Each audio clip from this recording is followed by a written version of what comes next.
like to go ahead and introduce the members of the crew. Payload Specialist Lauren Acton. Once an astronaut, now a professor, Lauren Acton has experienced a lot in his life. One event he will never forget, his 7 days in outer space on the Challenger in July of 1985. The thing that I told that was a surprise to me is when I got up there, I was so overdosed on responsibility of doing a perfect job of all this complicated stuff that I didn't really think about the ride for about 4 days. It's a whale of a neat thing to get a chance to do. 2 missions later on the Challenger, the story didn't end happily.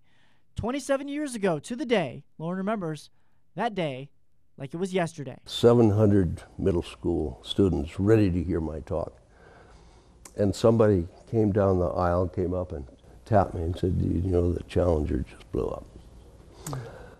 Well, I went ahead and gave him a talk, and then I spent the rest of that day in an office at the school being interviewed by people like you. Changed the space program a great deal to lose Challenger. They backed off. They decided they wouldn't fly so many people like me.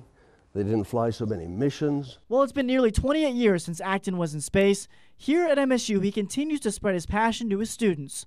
And right next door to campus, a state-of-the-art planetarium is being completed. How important is it to have tools like this new planetarium here at Museum of the Rockies in terms of getting the children of Montana educated and furthering their interest in science and potentially getting them out in space just like you? When you go into a planetarium, it's a special kind of room.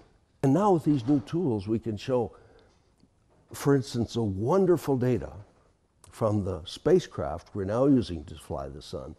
These 4,000 by 4,000 pixel images that show the very details changing on the sun's atmosphere. We can show those in here.